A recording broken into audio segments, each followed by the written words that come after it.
Hello and welcome back to Getaway Day. My name is Mason, his name is Gautam, and we are back with another episode of Getaway Day. We have a lot to talk about tonight. If you haven't noticed from the title of this episode, things have been crazy. This is Arson at the winter meetings. So, so I guess let's just get right to it. So the winter meeting started on Sunday, and it has been nonstop craziness, anarchy. It feels like you're the fish at the Boston Tea Party. Whenever all the caffeinated tea is dumped in the harbor, you're just buzzing. So we've seen some huge free agent signings that we'll talk about here in a bit. We've seen some pretty big trades leading up to the winter meetings. We've got a bunch of rumors for some other big trades that are going to be probably happening here. If not by tomorrow, I'm guessing by the end of the weekend, we'll be getting some of these big trades. And so we just kind of wanted to talk about it. There's no real set path or anything that we've got for this particular episode. There's just so much stuff that we figured we'll just start from the top and see where we end up. We do also have the draft lottery pulled up on the side. So as that unfolds, we might be breaking some news here. So far, the 15 through the 18th picks are what you would expect. Nothing crazy yet. But I do have that pulled up on the side. So Gautam, now that I think you've got your technical difficulties fixed, how has the beginning of the winter meetings treated you? Pretty good. I don't have the best memory, but this feels like the best winter meetings that I think your mic's wrong.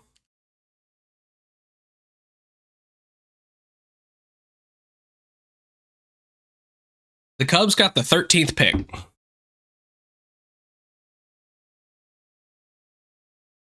Okay, how about now? Yes, that's better. Winter meetings have been really good this year. I don't remember all the winter meetings.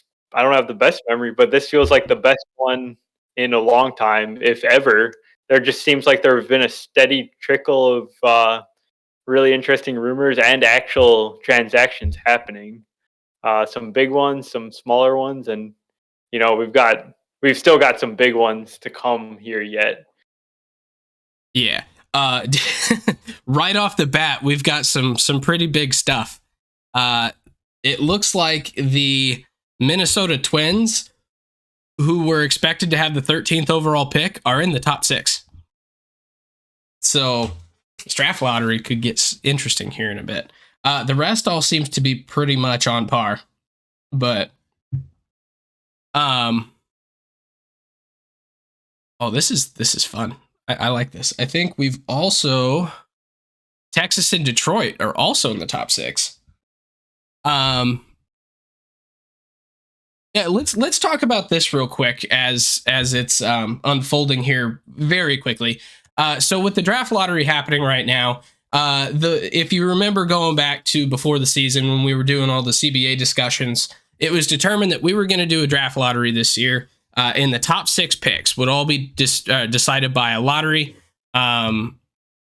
with better odds for the worst teams, but it still gave slightly better teams all the way up to just barely missing the playoffs a chance at the number 1 through 6 picks. And teams that receive revenue sharing can't be in the lottery or can't be selected in the lottery more than 2 years in a row. If you're not a revenue sharing team, you can't be in it consecutive years. So this is year 1. Everyone in the top 18 has a chance at the number 1 pick. But as I mentioned, we're already seeing the team that was supposed to have the number 13 pick, the 6th team out of the playoffs, is going to be in that top 6. So we're already seeing a bit of a change from the past where maybe tanking isn't the move because you could still get that high pick, as Minnesota is proving to us right now. So I guess it's been a while since we talked about it, so I didn't know if you had any other thoughts on it. But yeah, it's just more of a risk that the worst teams are going to have to deal with more than anything. They still most likely won't drop out of the top 6, but there's a chance that they do. So you can't just tank. You can't purposely do that and be assured that you're going to get the number 1 pick or the number 2 pick. You could potentially drop out. Yeah, like Cincinnati and Kansas City just did. They dropped out of the top 6. And they were supposed to be the 4th and 5th picks. So in any other year, now they're 7 and 8, which isn't a very far fall. It's more rewarding some of the better teams than it is penalizing the worst teams. Yeah. I think that's probably a safe way to say that. But yeah. So we'll see here in a minute. They went to commercial, but we'll see how the top 6 pans out. But what do you say we get talking about all the actual big juicy stuff that's happened? Let's do it. So I'm going to need you to sit down for this first one, Galtham, because this is a doozy. Are you sitting? I am. Jacob deGrom to the Texas Rangers on a 5-year, $185 million deal. What are your initial thoughts? I think initial thought, everyone said, wow, never saw him getting 5 years. I think that's pretty safe to say. He's one of the he's the best pitcher in the league when he pitches on a per inning basis. I don't think that's controversial to say, but health is a skill. Availability is a skill, and he hasn't shown that in the last 3 seasons now. He's just pitched not a whole lot of innings. He was a workhorse if you go back to like 2019, 2018. So he's done that in the past, but now he's 35 years old. They're going to have him for 5 years. It's almost like they don't really care about his durability by giving him this deal. I see them as saying like we just want him to pitch his best, even if it's not 200 innings, even if it's not 180 innings. I don't think it's realistic to be expecting that kind of output from deGrom. But if he even gives you 120 innings a season at the elite level that he has, this deal could end up being pretty solid for Texas, I think. Yeah. And to your point, in the last 3 years, so since the shortened 2020 season, deGrom has pitched, let's see, what is that, 130? It's under 200 innings, right? No, it's just over, just over 200. It's 230 innings, roughly. Okay, yeah. Or 220. He pitched basically as many innings in the last 3 years as he did in 2018. So, yeah. Health is a skill. Being on the field is a skill. And it's a skill that he's not really shown here in the last couple of years. Do I think that maybe he could get back to it? Yeah, probably. I mean, like, some of his injuries have been, I don't want to say freak, but they've not been like, it's not like he had Tommy John like twice. Arm injuries. Like, yeah, he actually hasn't had the second Tommy John, so that's still on the table, I guess. Yeah, he's had some weird stuff. He's had like a hamstring. He's had like a neck injury, like some kind of non-arm related stuff that maybe you can just brush aside and say that stuff was a little bit fluky. Yeah, and I don't know if maybe saying it's fluky is the way to do it. But it's not as concerning as the major like arm or shoulder kind of thing. He did have the shoulder injury last year, though. Yeah, but it's not like every year he goes out with a shoulder impingement for a month and a half or whatever. Mm-hmm. So you're a little bit less concerned from that standpoint. And I mean, when he's on the field, 14.27 Ks per 9. He's leaves like 73% of batters on base. Yeah. Yeah, this dude is nuts. I mean, his career ERA is 2.52. Like 2.5 for a career ERA over what? 1, 2, 3, 4, 5, 6, 7, 8, 9 years. That is not an easy feat at all. Mm-hmm. So And what he's done, if you look at it like his 2021 season, which was just absolutely absurd, he had a 108 ERA and a 055 whip, striking out 45% of batters and only walking 3%. Like, yeah, that was probably the best 90 innings anyone's ever seen a pitcher yeah. I put mean, out that there. was, and it was all in the first half, really, for the most part. Yep. But by the way, the A's actually went from number 2 to number 6. Oh, wow. It does not pay off to suck. In your face, Oakland. But yeah, so, but 5 years, $185 million. What is the AAV on that? It's 37. 37?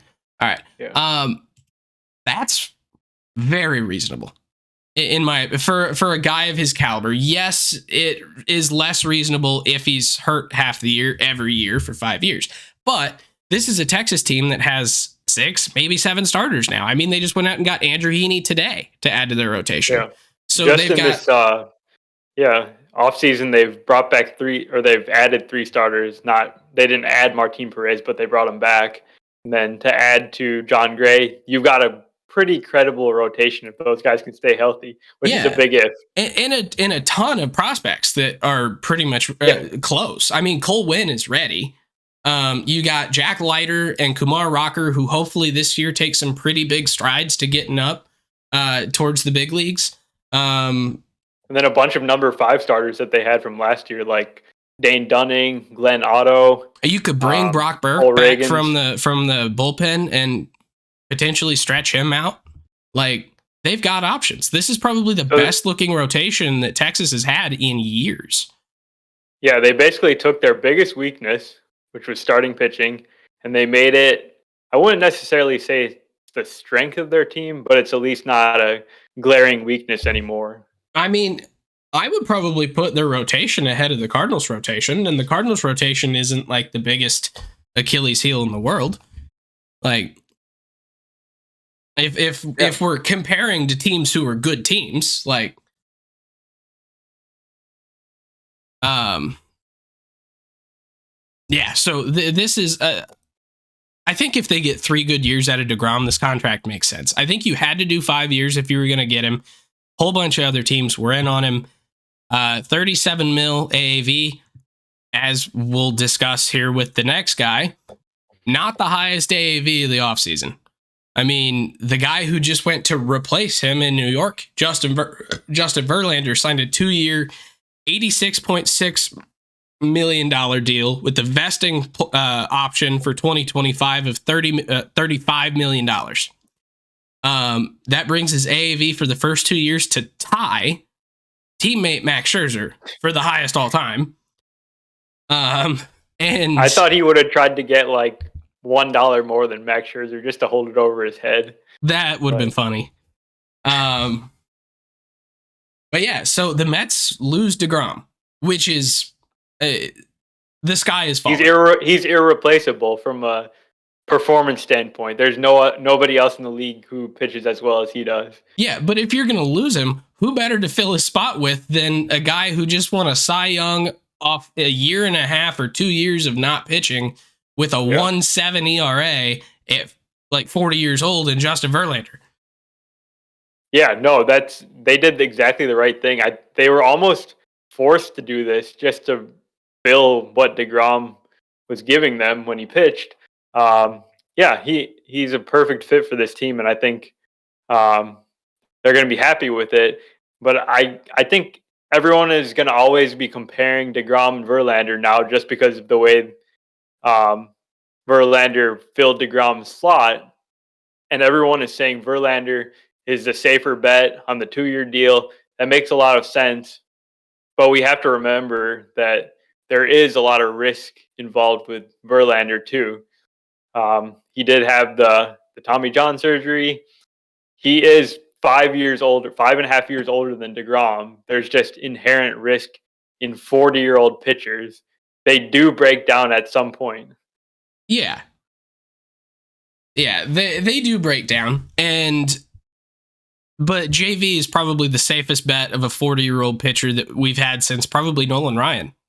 I mean, Nolan Ryan pitched till he was, 45? Yeah. Jamie Moyer pitched till he was like 50, 48, something like that. But JV is still doing it. He did just come off Tommy John in 2021, or 2020, 2021 in there. But it didn't affect his velo. It didn't really affect his results at all coming back this year. And there's just there's some slight signs that he's showing some age. He struck out less batters last year than he had in the past. He kind of got some good luck on balls in play, stranded a lot of batters, but it was nothing drastic. He's still going to be really, really good. I'm just saying there's a chance he could be worse. Yeah, but being worse than the best pitcher in the league is still a top 10 pitcher. I'm not comparing to DeGrom. I'm talking compared to what he's done. Oh yeah, I am too. Yeah. Compared to being the best pitcher in the league, other than being named Jacob DeGrom, but I mean Verlander. This is the first time he's thrown less than 200 innings in a season that he's played since 2015. Like, he's a completely different beast than DeGrom. He's the epitome of on the field, with the exception of the Tommy John. He even threw 175 innings this year, coming back from Tommy John, which is kind of the new 200 is like 175. So you're not really too upset there. Like, I would say he's the best pitcher who's always available in the majors. And so him taking a step back is still him being in the top 10 of like pitchers in the majors. Like, not really too concerned about that. $43 million is a lot of money, but Uncle Steve has all of it. So what does he care? Yeah, I'm not worried about it. I'm just trying to see the other side of it, just pointing out a little bit of downside there. And you kind of have to do that with the top players. Yeah. Otherwise, I mean, yeah, he's pretty much perfect. Like, and he's a great fit for the Mets and everything. Yeah, absolutely. And I don't know. Do you have anything else on Verlander? Because I was about to pivot to another guy who it kind of fits along the same lines here. It's like, go right ahead. All right. So another guy who on paper is absolutely perfect, but there's reason for concern coming here into the next couple of years is, wow, Pirates got the number 1 pick again. Interesting. Sorry. Trey Turner. Going into his age 30 season. I think he turns 30 in June. Just signed a $300 million 11-year contract with the Philadelphia Phillies. $27 million AAV. Not really as high as I thought it would be, but he got a lot longer contract than I thought he would get. This is the redux of the Bryce Harper deal all over again from the exact same team, where they're willing to go extra years and give him a lower AAV. It's just like now you could he does get to hold the AAV over Bryce's head because he gets $1 million more a year. He does. Yeah. But if you think about it, for the player that Turner is, he's probably like a top, I don't know, 10, 15 player in the league right now on offense. And you're paying him like I think he's 27th in AAV in the majors right now. And that's before guys like Correa and Judge and Bogart sign, who could probably get more AAV than him. He really wanted to be on the Phillies, it seemed like. Gets to go back and play with Bryce again, play with Schwarber again. He wanted to be on the East Coast. People kept hitting on that point, and it seemed to totally be true because we found out today that the Padres actually offered him $342 million. We don't know the length of that contract, but that would have been more money than Lindor got, which would be the record for a shortstop. Yeah. And like Trey is kind of the position player version of Justin Verlander, in my opinion. Like he's a shortstop, plays a premier position on the field. He's great defensively, and he's kind of a 5-tool guy. He's a 300 average guy. He can hit 20 homers. He steals a ton of bases. He's been like 99th or 100th percentile in speed in the majors every year he's been in the majors. And so now he gets this big deal. He's been on the field, mind you, 148 games or more, or basically 95% of the season or more in 1, 2, 3, 4 of the last 5 seasons. So he's a guy that's going to be on the field. He's going to produce. You signed him for 11 years. His speed is probably not going to stay 100th percentile for all 11 years. That would be ridiculous to expect that. But we've seen in football with Tom Brady, these guys are starting to take care of their bodies to the point where they can keep doing these really obscure physical feats for longer and longer and longer. Ray's 30 years old, and he is the fastest guy in the league, or one of the top 5. Like, there's the typical aging speed curve. He's kind of already broken. I want to say something about the speed thing.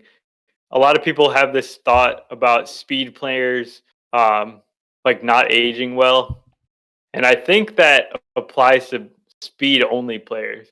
If speed is like your main one thing that is your best trait, and maybe that is Turner's best skill, but his other skills are so good that even if he loses some skill, the guy makes lots of contact. He's got moderate power. He plays good defense. He's got a great arm.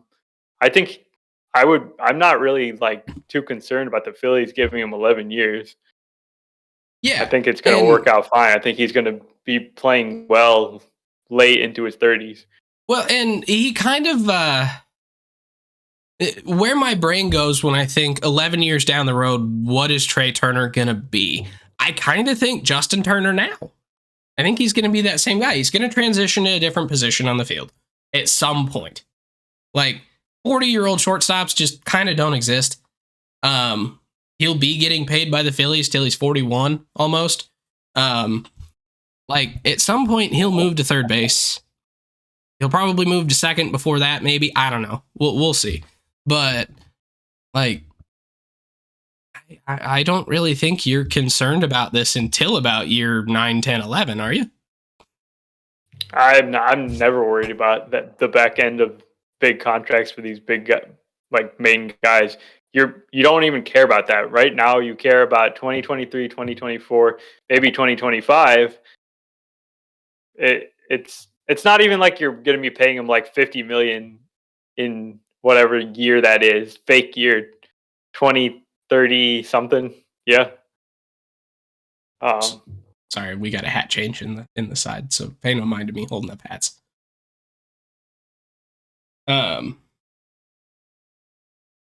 But yeah, I completely agree with you.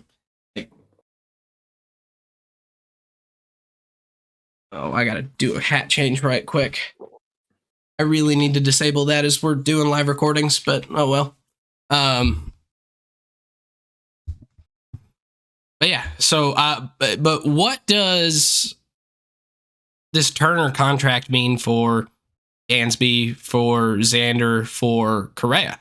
Like, I'm not sure it really means a whole lot. I think the number 342 being put out there in the ether might help Correa out a bit.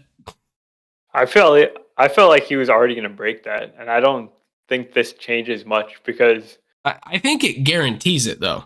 Almost. Not a guarantee, but I think it comes as close to guaranteeing it as you possibly can. All these deals have come in maybe bigger in years or dollars than we would have thought. So that's just kind of what the market is saying right now. So I think all the 3 other shortstops are going to do quite well. I'm not sure any other team is going to want to give out 11 years, but maybe. I actually still kind of expect the Xander and Dansby, and this is just me speculating. I do kind of still expect them to be in that 5-6 year, $165-180 million range is kind of what I'm personally expecting. Those guys are going to get. I think Correa is probably going to get 10 plus years, but it just kind of feels like last year, where you had Seager that got the 10 years and then everyone else was kind of getting like the 5-6.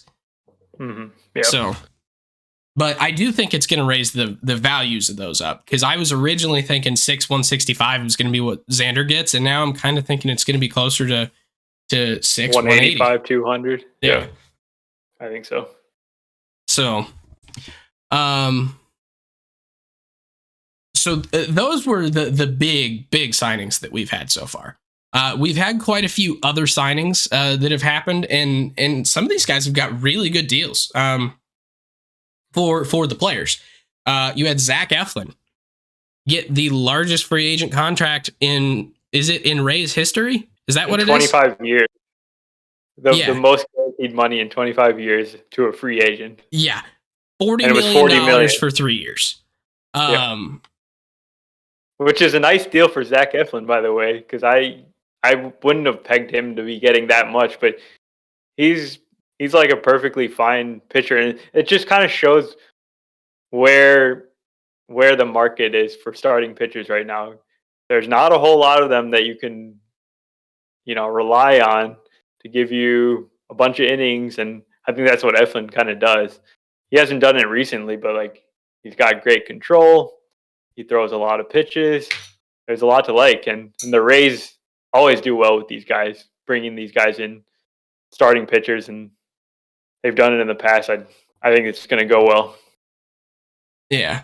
And Eflin was kind of one of those guys that I wasn't even sure if he was going to stay in a rotation or in a bullpen or whatever, but it what is that, 13 million a year? He almost has to be in the rotation, right? Yeah, definitely. And I mean, great spot to go if you're a pitcher who's trying to unlock that next level is Tampa. They seem to do a lot with pitchers. So I really like that for him. We've also seen a couple other guys get some pretty good deals, helping out the other players on the market. And Chris Martin, who got 2 years, $17.5 million from the Red Sox. You've had Matt Boyd go back to the Tigers for 1 year, $10 million. Kyle Gibson going to Baltimore. Baltimore spending money on free agents who are not the worst free agents available. Kyle Gibson's not the biggest, best name there is, but it's a step up from what they've got. Oh yeah. So he gets $10 million for 1 year. I'm kind of seeing a trend here, and it's that players are finally starting to get these kind of higher value deals compared to postseasons past or off seasons past. Kind of feels like, is this part of the CBA change and the whole reimagining how teams go about it? Is tanking it, while people did it this year, is probably going to start disappearing a little bit, because Pittsburgh just got the number 1 pick. They were a pretty bad team, but they weren't the worst team in the league. You had the second worst team in the league fall to 6. There was sort of a thought. There was one thought that the new CBA with expanded playoffs and everything might make it so less teams would be trying, because they wouldn't necessarily need to win as many games to make the playoffs. But the other thing might actually be happening, where more teams actually want to spend because they want to at least improve their team enough to be in the running, because it shouldn't really take that much to get there, but it does require some amount of trying. And it's good to see teams like Baltimore and Tampa actually spending a little bit more money. We're going to talk about the Guardians actually giving out a real free agent contract for the first time in years now. Yeah. Now, notice it's still not a multi-year deal. So when are we going to get our first multi-year deal from the current Baltimore contingent? Maybe Carlos Rodon. Maybe Carlos Rodon. Maybe Carlos Correa. They've been rumored to be talking to some of the big free agent shortstops. Just checking in. Nothing's big, but like I think we kind of spoke that rumor into existence. Honestly, we've been talking about that for what? A couple months? Yeah, I mean, I've been talking about it for a long time, yeah. But yeah, so it's nice to see some of these teams that are not typically doing stuff, kind of doing some stuff. Like, they're not huge, splashy moves. Matt Boyd was already on the Tigers until he got traded last year. Like, they just kind of brought him back, but he only pitched, 16, 18 innings last year? He only pitched 13 innings with Seattle after he was with the Giants at the beginning of the season. He never even pitched for the Giants. And he got traded mid-season and then pitched out of the bullpen for a little bit. Yeah. And we got some breaking news here. Taijuan Walker is close to a deal with the Phillies. Ooh. So there's another starting pitcher off the board that's kind of in that mid-tier that I feel like he would get more than a Boyd or a Gibson, and he might get 2 or 3 years, I would presume. I caution you. John Heyman's the one that reported it. Someone else reported it. Robert Murray reported it, so I trust him a little bit more. All right. Well, Heyman was on screen here. Jeff Passan has it too. So okay, it's true. Whew. Now they're talking more Willie. But yeah. Oh, they got John Mozeliak on right now. Okay, that explains why they're talking about Willie. But yeah, so this has been a really interesting first couple days of the winter meetings, and we'll get back to some of the stuff that happened today. But I want to go back and actually talk a little bit about stuff that happened before the winter meeting started. And so we talked last week about the Hunter Renfroe trade, right? Yes. Yeah. So it kind of seemed like, what is Milwaukee doing? They trade away the best hitter on their team. It kind of felt like maybe they were going to go in the direction of rebuild. Maybe they were going to try and just like get other guys to try and compete, because they got 2 pitchers back for Renfroe? They got three pitchers back. Yeah. 3 pitchers back for Renfroe. Well, this week they go out, and we were talking last week about how Seattle needed was looking for a left-handed hitting second baseman. I mentioned that there were some rumors of Colton Wong. Well, they ended up being true. Colton Wong moved out to Seattle. So now you've lost Renfroe and you've lost Colton Wong. You did get Jesse Winker, who kind of was left without a spot after the Teo trade happened. And they also got Abraham Toro, who can kind of play all over the infield. Not an elite player by any means, but a decent utility guy. And so that was kind of the big pre-winter meetings move. I really like this trade, actually, from both sides. I think it's really, really good for Seattle, because one, you've cleared up some roster space with 2 guys who really weren't going to be a factor in your team this year, and Jesse Winker and Abraham Toro. You get the left-handed hitting second baseman that's an upgrade over Adam Frazier. So you've just solved 2 problems right there. And then from Milwaukee's standpoint, you get Jesse Winker back, who had a down season last year. He went to one of the least hitter-friendly parks in the majors and just kind of struggled. Well, now he's in Milwaukee, where he's played quite a few games in his career so far, and it's a hitter's park. The ball kind of carries there. I feel like this is a really good spot for Jesse Winker to go and find his swing again and kind of bounce back to what he was in Cincinnati. Like, it's not Great American Ballpark, but he'll get to play there a lot. And Miller Park is pretty good for hitters like him too. So I like this trade. Yeah. But what are your thoughts? I like it for both sides too. Winker, yeah, like you said, he really struggled. didn't really seem like he fit on that team very well.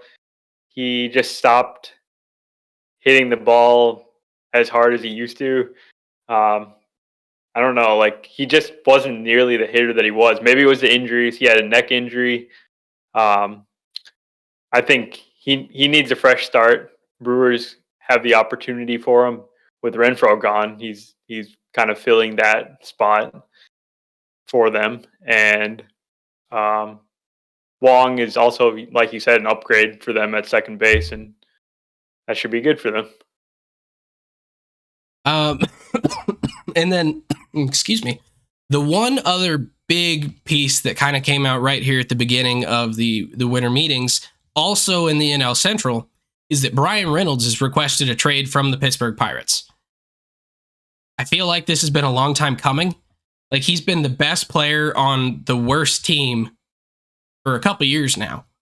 And there's been rumors that maybe he'd get traded because they're just not going to be competitive.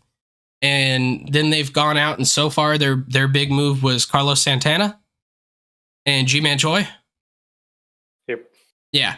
So it really doesn't feel like Bob Nutting is putting money into the team to get them competitive now that O'Neal Cruz and Ke'Bryan Hayes are there. It kind of seems like he's just expecting things to naturally happen and them to be good all of a sudden and be able to compete in the NL Central. And that's just simply not the case.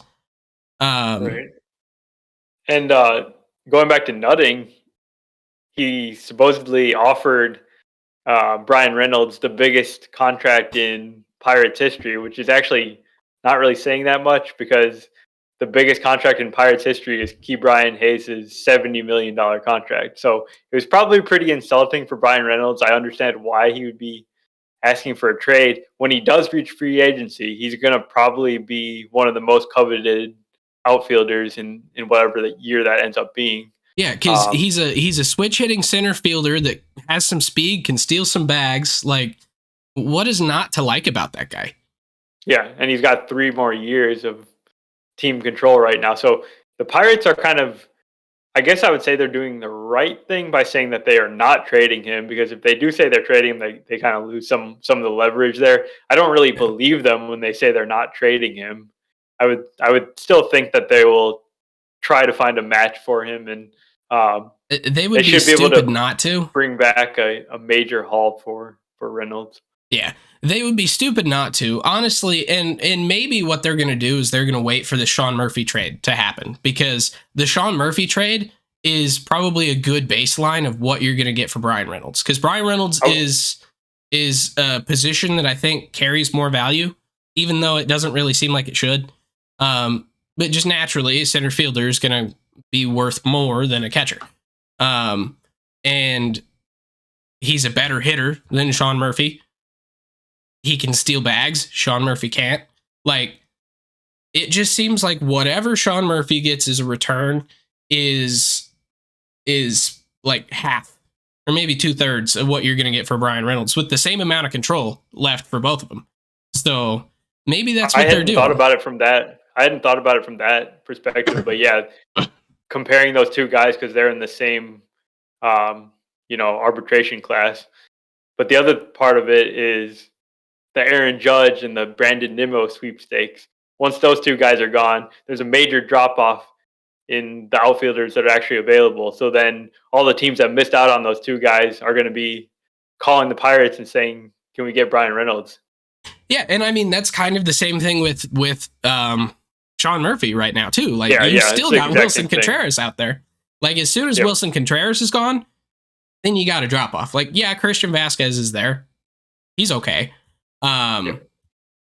But like, then what? Then you got to go try and get Sean Murphy, because Christian Vasquez isn't really the guy. Like, I don't know. Oh, wow. Taijuan Walker got $71 million for 4 years. Whoa. Okay, that is way more than I expected. Yeah. Let's see. Where's my calculator? Here it is. You said 71 over 4, 17.75 million AAV. That is a good deal.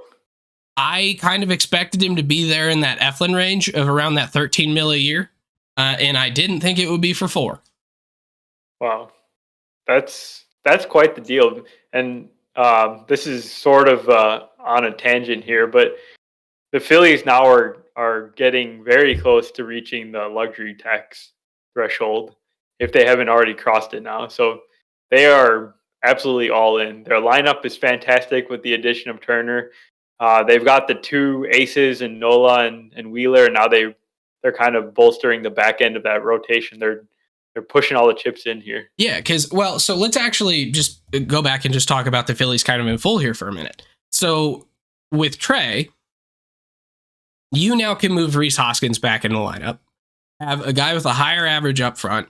So you've got Schwarber and Trey, and then you've got JT and Bryce. Well, Bryce will be out for the first half of the year. They kind of said today. Oh shoot, what's his name? Rob Schneider. Like about half this. Yeah, Rob Schneider was saying that Rob Thompson. Rob Thompson was saying that he'll be back probably in the All-Star break as a DH, and then another month or two he'll be able to play in the field. Is kind of the expectation for Bryce right now. So in his absence, Trey is going to be kind of one of your big producers. But then as soon as Bryce is back, then all of a sudden you've got Schwarber, Trey, the Hoskins, Real Muto, Castellanos. Yeah, and Harper, and you would expect that Castellanos is going to bounce back from whatever the heck just happened last year. There's no way that he's that. Meh. Absolutely, yeah. So this lineup is scary. I think it's the best lineup in the National League, if not the majors now. Yeah. It's literally the same lineup you had last year. Take out Gene Segura, who loved Gene Segura, really good player, did a lot of good things for Philly, but you replace him with Trey Turner, move Bryson Stott over to second base? Like, yes, please. And then now in your rotation, you've still got Nola and Wheeler. You have Ranger Suarez. You've now got Tawan Walker. So you got one more spot in the rotation to fill, and then your bullpen. Like, that's a good spot to be in, especially if you just came off a World Series appearance. So, for sure, yeah.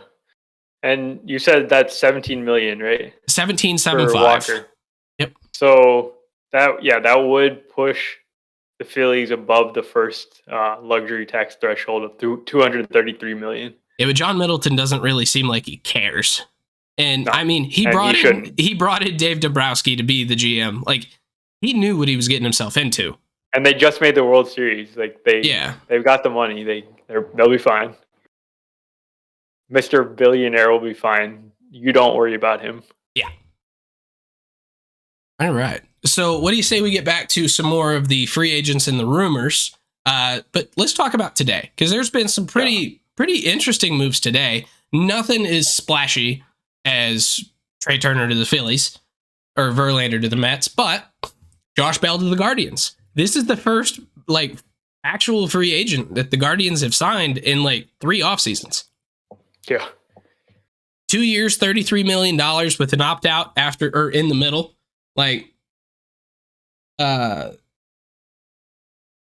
Okay, we got a number for Carlos Estevez, by the way. It was $7 million. Okay, $7 million for 2 years. But yeah, so Josh Bell getting $16.5 million a year, an opt-out in the middle to play first base for Cleveland, who I think last year was it Carlos Santana? Or no, it was mostly Naylor, but yeah. So I don't know what they'll do. Probably Naylor will DH more. Well, and Josh Bell can play right field too. He can. I wouldn't do that. I would rather him than Naylor. Let's not do that. I would rather him than Naylor, and they've done that in the past. Let's just keep those guys on first base and DH. Just keep them on the dirt. All right. I mean, I like Bell. I think he's an okay player. The only issue that I have with him is he's not. He looks like a power hitter. He looks like he could hit a bunch of home runs, but I don't actually consider Josh Bell to be a true power hitter. He's only had the one season in 2019 with the juice ball where he really popped off and hit a bunch of home runs. Well, and He has this problem with ground balls, gopheritis. he's a little reminiscent of Cody Bellinger though, and like he doesn't always have the same swing, right?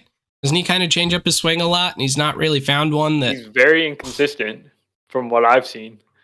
And yeah. that even shows in just what happened this past season that I think hurt the total value of his contract. In the first half with Washington, he was having some of the best stretch of games that he'd ever had. Then he gets traded to San Diego, and he was downright bad for the Padres. He hit like 15% more ground balls, just was not doing anything he was doing in the first half. So if Cleveland gets the player that he was in the first half last year, then you're liking the deal a little bit more. If he can't solve the issues that he had, then I don't.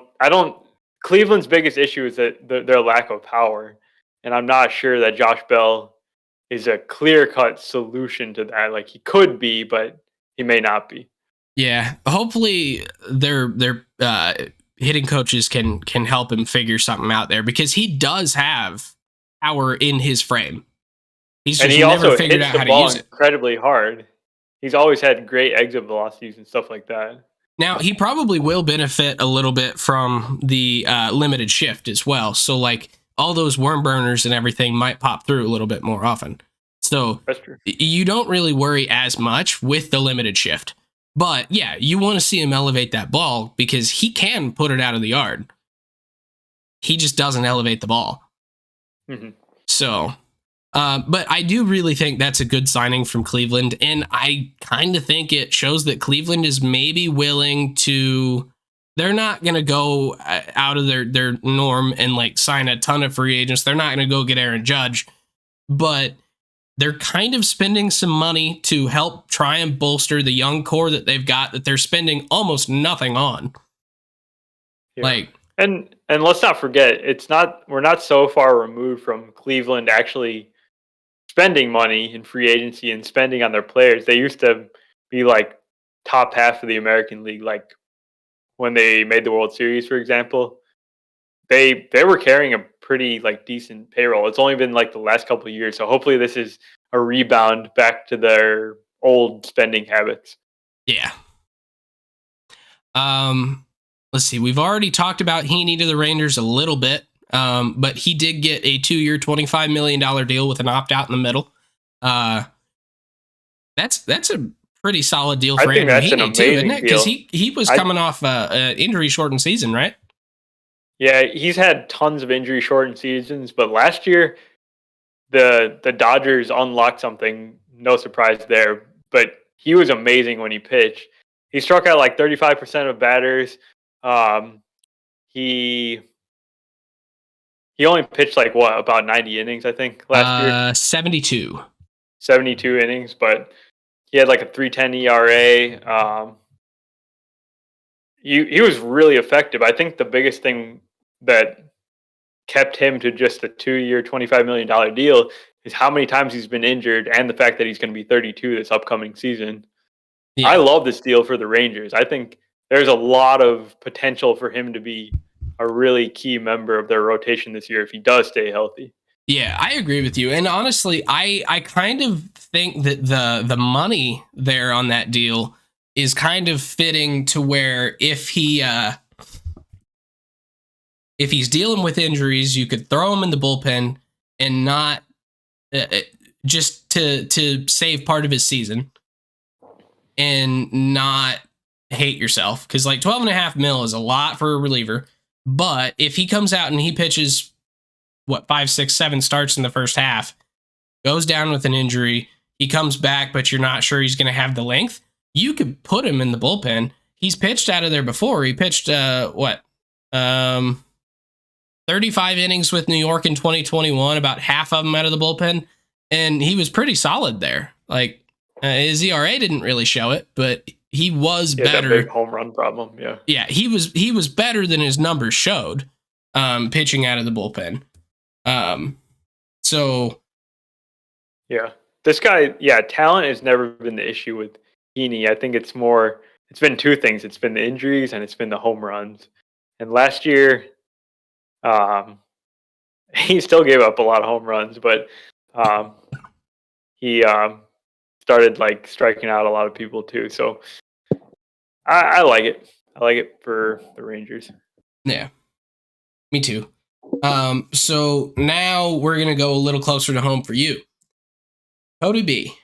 I'm not even gonna talk about this one. You tell me about Cody B. Yeah, so Cody Bellinger signed with the Cubs.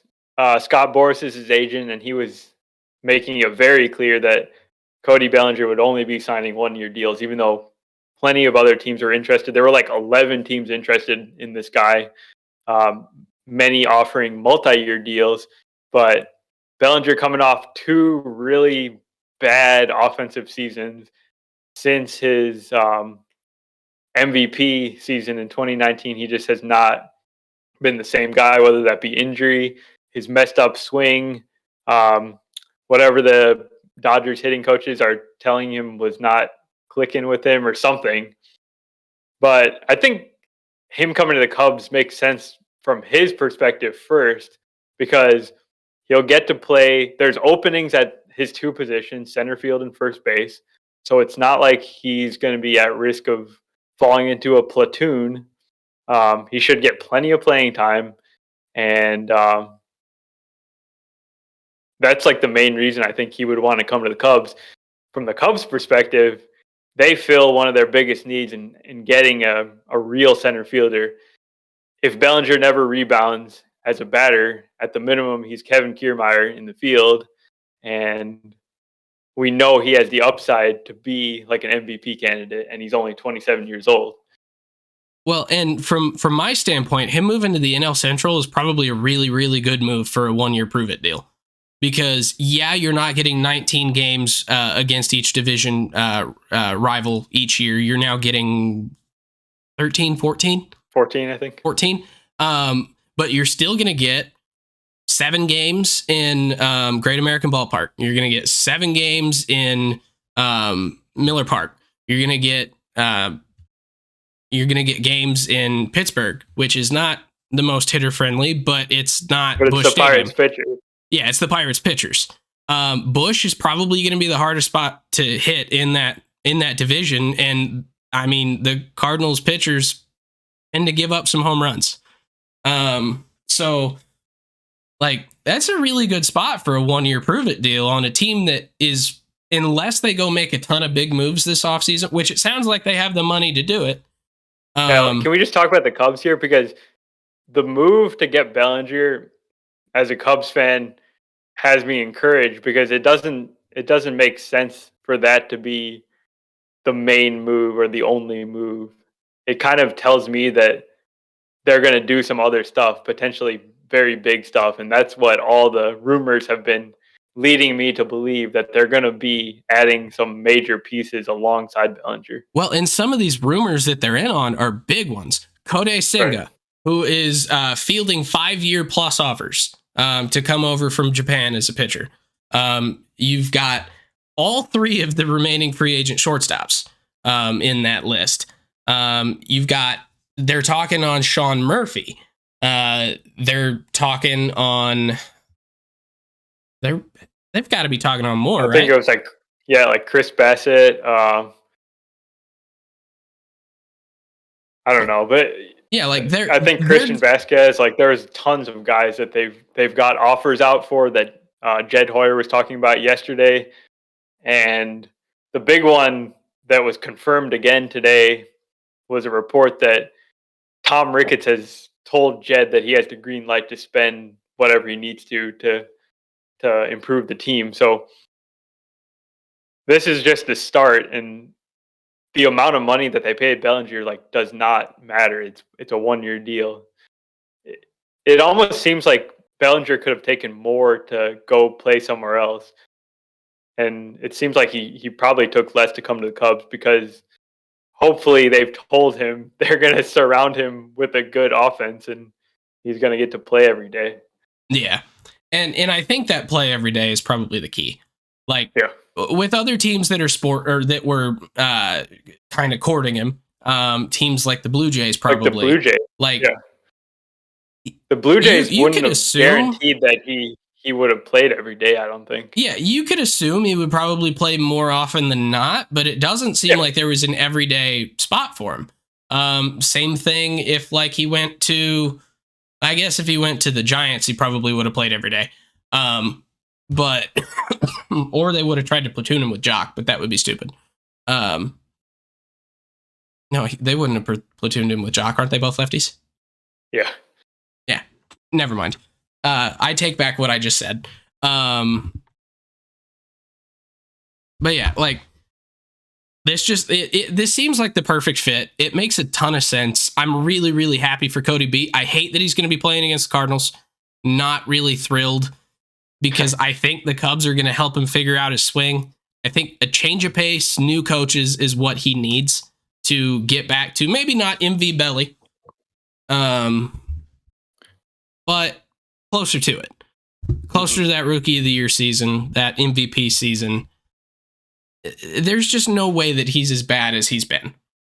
So I really like this for him. I'm terrified of next year facing him and the Cubs if they go out and make some of these other moves. And those other moves, right? There was a one report that there was a scenario saying that there's a scenario where they could sign two of the big shortstops. Can you imagine that? It would basically be what the Rangers did last year when they signed Simeon Seager. You can go out and you get Swanson and Bogarts. Like now, that's massive right there. Now it does beg the question: who plays third? Because you've got Nico. Yeah, Nico, you would want at second. I don't think you want Nico at third. So I think your two shortstops will be playing short and third. Is Xander the third baseman? Is he a Boris client? He is.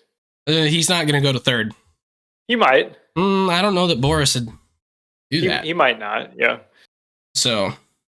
Yeah, but here's actually what I was going to tell you before the show. So I was watching some interviews with AJ Preller and Andrew Friedman, who were talking with MLB Network, and they both brought up this one specific thought that I had yesterday, and I liked hearing that they're kind of like thinking the same thing that I am. And at the end of the day, like you're not worried about like where they fit exactly on the field. The most important thing is getting the good players. The other things will work themselves out. They both said that exact same thing. So like if that's what we're worried about here, who's going to play third base, like that's not, we're losing the plot, I think. That's fair.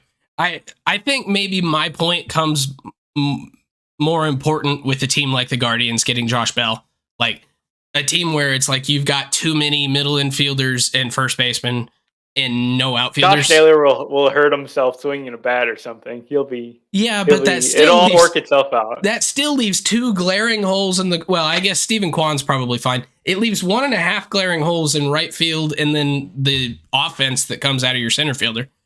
So, but yeah.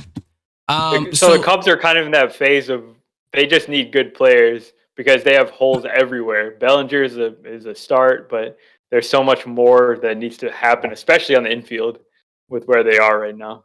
Yeah. So we've still got quite a bit to go through today. What do you say we do a little bit of a longer episode? Because I do want to talk about some of these more other rumors, but I want to talk about the last of the free agents that signed too. Yeah, that's fine. So the last free agent that signed today, the last bigger contract that signed today, Mitch Haniger to the San Francisco Giants. It happened while we were live here. 3 years, $43.5 million. So it's $14.5 million AAV to go and play, I would assume, right field over in San Francisco, right? So you got Jock that's platooning in left. I don't remember who they got in center. And then Haniger over in right. Yeah. I like this move in a vacuum. I think there's other moves that have to be made to make this make sense. Like, Haniger instantly becomes probably your best offensive player, right? And he's coming off injuries where he's not been the surest thing because of the kind of freak accident injuries. He's a bona fide slugger though, and that's kind of what the Giants offense needs a little bit more of. They've got like some complementary pieces. So you got your Mike Yastrzemskis and your Wilmer Floreses and your Jock, but like you need more. Yeah. And Jeff Passan was very clear to say that this does not take him out of the running for Aaron Judge. And that's the key. And that was actually what I was gonna ask you, is because Haniger is a really good get for an outfielder. I thought Haniger would have been a great fit with Texas with everything that they're doing. Makes sense to me that they're going after pitching because, I mean, that was kind of their biggest weakness. So, yeah, absolutely go get your pitchers. If Haniger was left, I thought they should have gone for him. San Francisco seems to have picked up on the fact that that's a really good player to get. And at $14.5 million a year, you're not really getting too close to your luxury tax there at all. And so it leaves the ability for Aaron Judge to potentially still come. And it was rumored today by John Heyman that Aaron Judge was offered a $360 million contract by the Giants. The years was not mentioned, but I believe it was JP Morosi was saying that he kind of expects it to be a 9-year, $360 million would puts it at $40 million AAV. That's a big number. That would shatter. That would shatter the position player number for AAV. You know, let's just get crazy with it. Just give the man $400 million in 10 years. Call it a day. That's kind of what I'm thinking. So I want to ask if we've talked. I think they've talked a lot about the Giants and the Yankees as being the contenders for Judge, but you've got to think there's other teams out there. What are the Red Sox doing? Are there other teams that could be involved in this? Maybe. So I'm really confused by the Red Sox because it seems like they should be in on Judge. They should be making waves with the fact that they're in on Judge. Just because, if anything, it drives up the price for the Yankees. Yeah. But then they've got Xander that's still out there. They were talking today, and I can't remember the name of their new GM. I thought it was Shane Bloom, but apparently I was wrong. Heim. Yeah. Yeah. Well, I thought it was him. Apparently it's not. It's been someone else since 2019. But that is who it is. That's their GM. Okay. Well, whoever they had on MLB Network today was not Bloom. But he was talking about how they love Xander. They would love to have him back. But then it doesn't seem like they're actually putting in the effort to bring him back. You would think that they would hold all the cards. Like, he's been there since he signed as an international free agent at the age of 16 or something from Aruba. Why have they not made a massive offer to get him to come back? Why have they not extended Devers? Why are they not in rumors for Judge? What are they doing? They were in 5th place last year, behind Baltimore. Mm-hmm. And they're 2 moves that they've made so far. Not that they're necessarily done. There's no way they can be done. But their 2 moves have been adding 2 relievers, like Joely Rodriguez and Chris Martin. Oh, Joely Rodriguez went there too? I must have missed that one. But yeah, this makes no sense to me. At all. Honestly, that makes less sense than what the Yankees are doing, and what the Yankees are doing also doesn't really seem to make sense to me. What do you think? What's wrong with what the Yankees are doing? I think their number one priority is signing Judge, and then they go from there. Well, it is, but then all of their comments have been kind of especially today, they put out a lot of tweets that said well, there's a lot of different roads we're probably going to be going or having to choose between. It sounds like they're already giving up on the fact that he's going to go to San Francisco. And then they came out and Cashman got extended for 4 years. And they made a big deal about that. It seemed like maybe it was going to be a precursor to them announcing Judge signing. It wasn't. Whatever. But Judge is now talking about how he's not happy about the offer last year being leaked because he asked to keep that private. Cashman leaked it anyway. And then there was Time Magazine. He was the Sportsman of the Year for them. And then he and his wife were quoted as talking about 10 years ago, they were talking about where you'd be in 10 years. And he said, where I see myself is married to you and wearing a Giants uniform. Like, it kind of seems like everyone is just given up to the fact that he's probably going to San Francisco. I'm not sure I'm putting stock into that thing that he said, but also, we don't know. Like, we have no idea what Aaron Judge wants, and we don't know what these teams are offering right now. Now, the other bit here that I thought was funny, let me see if I can find it. I think I DM'd it to you on Twitter yesterday. Yeah, so when JV went to the Mets, Kate Upton did an interview and said, we had a higher offer from the other New York team, but we wanted to go where the fans don't boo their own. Sorry, Hal. So it kind of makes me think that that's actually a thing that people think about, is like they don't want to be booed by their own fans. Is that something? Because Judge, I've heard both sides of it, that they were booing the umpire. Some people think they were booing Aaron Judge for striking out. Yankees fans absolutely love Aaron Judge. They're going to riot if they don't re-sign him. Well, yeah, I agree. But it kind of feels like that might be something that's weighing on him, though, if he's not signed back yet. Like, they offered to make him captain of the Yankees. He's pretty much going to Monument Park at this point. You can pretty much guarantee that if he signs back, he's in Monument Park eventually. Like, it seems like there are so many reasons that he should be tempted to have already signed back if they're offering 360 mil, 400 mil. Why are they not? Doesn't seem like it should be that hard. Yeah, maybe he just really wants to play at where he grew up, you know? Could be. But I don't know. They just... And I mean, I know MLB Network is literally just trying to have content to put out. So I know that they're talking a bunch of stuff that's full of crap, but it brings up interesting talking points. So, let's see here. I think we've got basically two more big rumors. Maybe three here, but let's talk a little bit about Sean Murphy again. I know we talked about him at the very beginning. With kind of his comparison to Brian Reynolds, but he is unquestionably on the trade block. If he's not on a different team by opening day, Oakland is messed up. Is that a fair statement? Yeah, I would assume he's going to get traded before the season starts. Yeah. Especially being a catcher, and I know teams have hesitancy bringing in a new catcher mid-season, so maybe he wouldn't fetch as much midway through anyways. He's got 3 years of control, and they've got, we talked about this last week, that they've got catchers in their pipeline too. It just makes a lot of sense for him to get moved.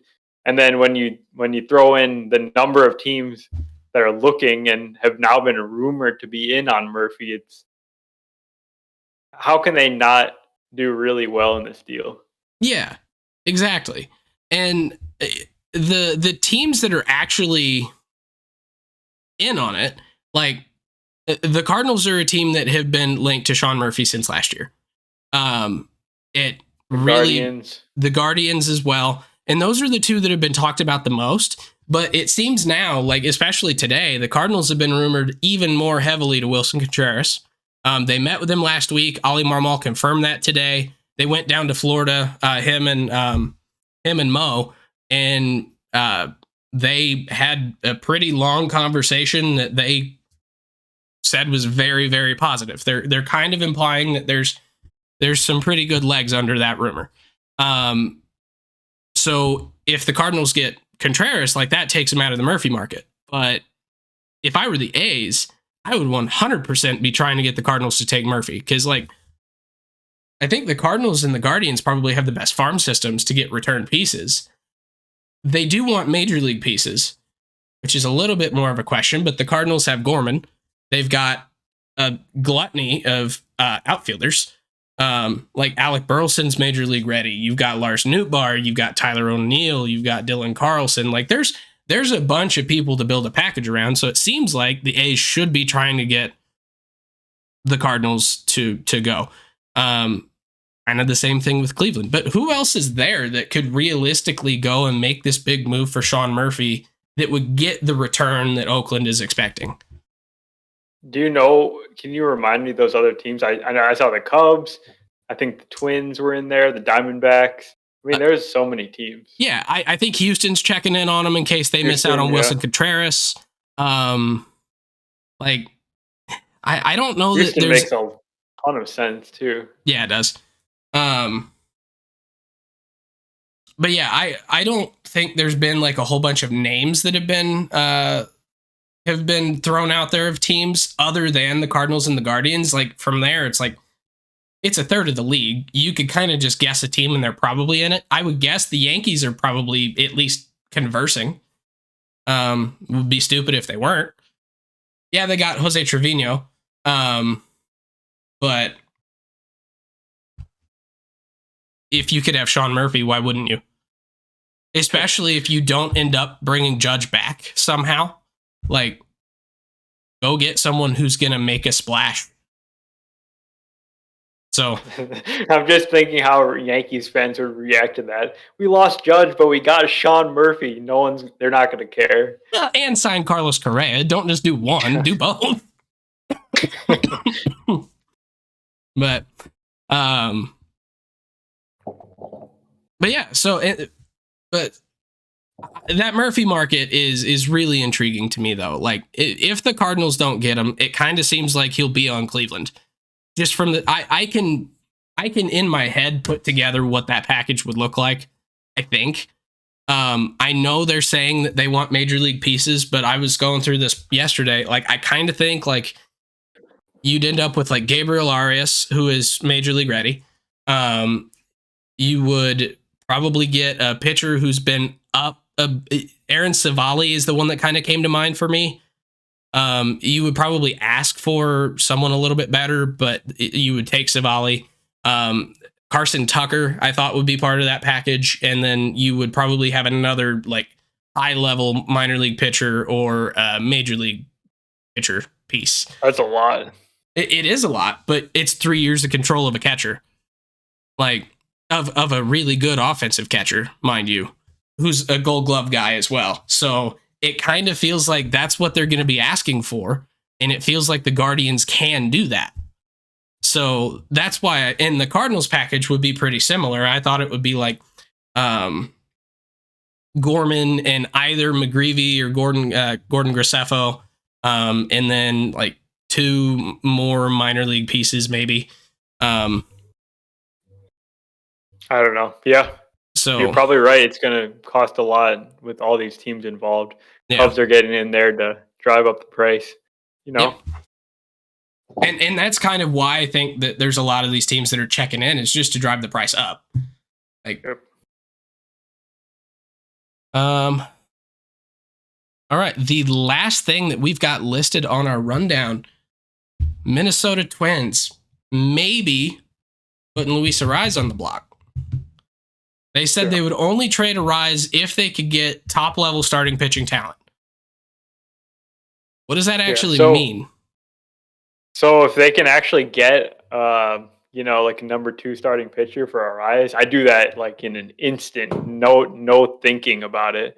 Like he's got an awesome skill set. He makes more contact than just about anybody in the league. You know, always hits for average and. I was going to say he was the batting champion with like a 328 average last year, right? Yeah, so his value cannot be higher than it is right now coming off the batting title. But the guy does not really have any power. He's a terrible defender. And he's just sort of like a one-dimensional player. Like he does get on base at a good clip as well as hitting. So he's not like Nick Madrigal or anything. Does he remind you of Donovan Solano, but better? Kind of, yeah. All right. So like it's a limited. He's not Trey Turner. He's not like got all those bunch of skills. He's got one skill that he's elite at. If you can turn that into a pitcher, you're going to do that. Just looking at the prices of starting pitchers these days. Yeah, that's true. But like, who's like one of those pitchers that could potentially get the deal done that would even be available? I keep seeing rumors about like teams that have surplus starting pitchers, and I don't know what team that is. What are you talking like a Pablo Lopez? If you can get Pablo Lopez for Luis Arias, why wouldn't you do that? Yeah, that's a good point. Yeah, but yeah, maybe you're right. But yeah, I thought that one was kind of wild because it seems like Arias is a fan favorite out there that it would be hard to part with him. So just seeing his name pop up in rumors was kind of surprising to me. Like, I understand it, but I also don't understand it. If you understand what I'm saying. Yeah. That is the end of everything that we had planned. Has there been anything other any other major moves? I guess should we mention Arson Judge? If you want. So we had a false start earlier today. Oh wait, hey, the Cardinals just made a move. They have signed right-hander Guillermo Zuniga to a big league contract. It fills their 40-man roster. I've never even heard of this man. Neither have I. Also, John Morosi is reporting on Marquee Network that Swanson is most likely to come to the Cubs. Well, I don't like that. No. Stop it.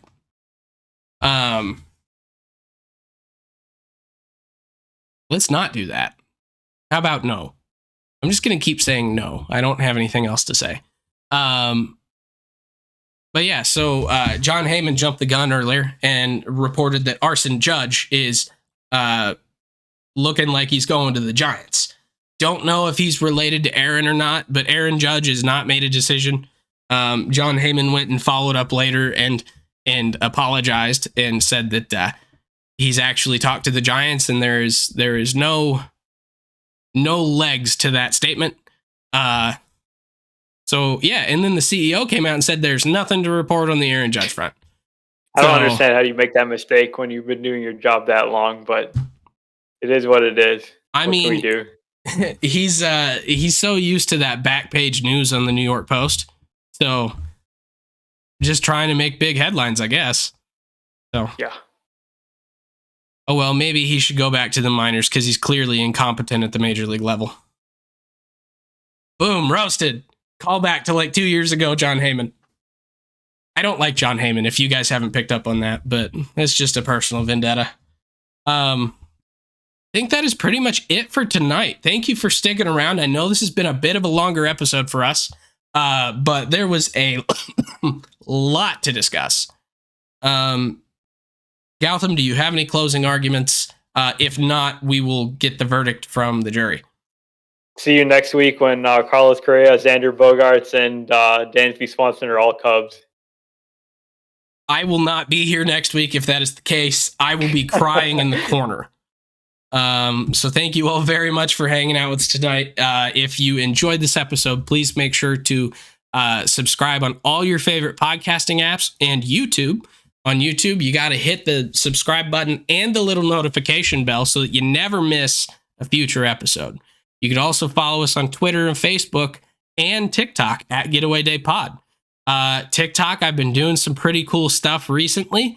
I've got my advent calendar. We've been through day 6. We've got some hits. We got a pretty big auto of Luis Angel Acuna on day 1.